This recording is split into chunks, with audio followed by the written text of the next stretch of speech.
The UN Secretary-General says he's deeply troubled by the Israeli government's decision to speed up the construction of illegal settlements in the occupied West Bank. In a statement, a spokesman for Antonio Guterres said that he's alarmed by the anticipated advancement next week of over 4,000 settlement units. He reiterated that settlements are a flagrant violation of international law.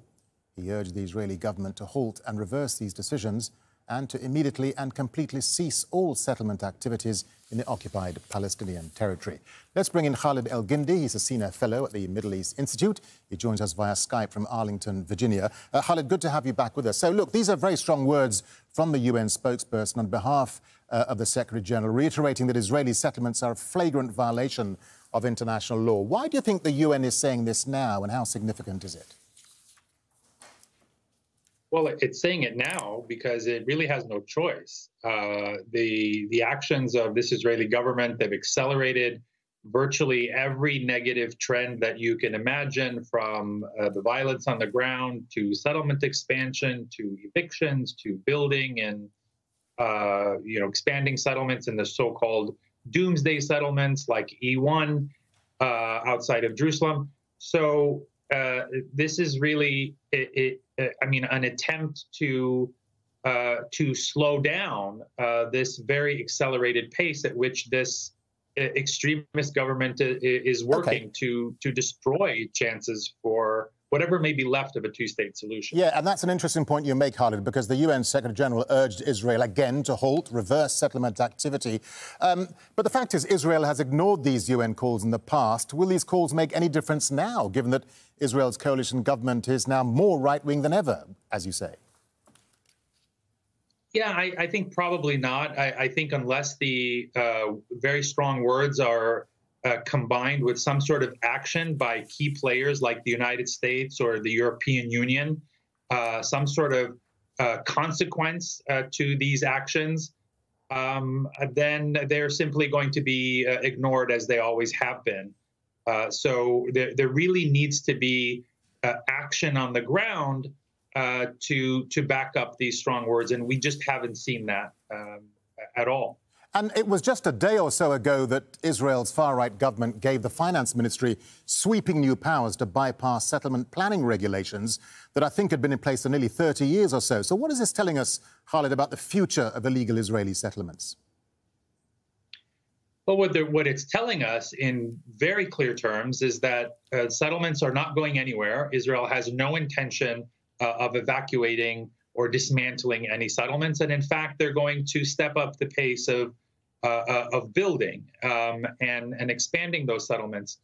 What is different about this transfer of powers to the Minister of Finance is that it's taken the settlement enterprise out of the hands of the military as the occupying power and into civilian hands, which is something that sort of crosses the threshold between merely de facto annexation to something more like de jure annexation.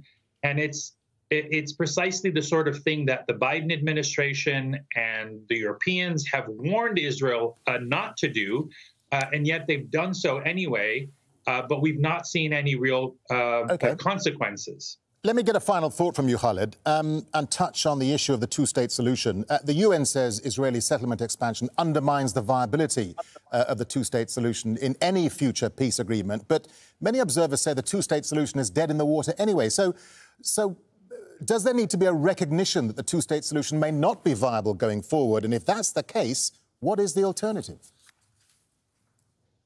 Well, currently there isn't a politically viable alternative to the two-state solution. Unfortunately, the two-state solution itself is looking like it is not politically viable either. I mean, if only because the current Israeli government, as well as the previous one, had no interest in pursuing that, and in fact is working against it. The reality is that the international stakeholders do need to start considering the possibility of alternatives like a one-state solution with equal rights, some sort of confederation between Israel and Palestine.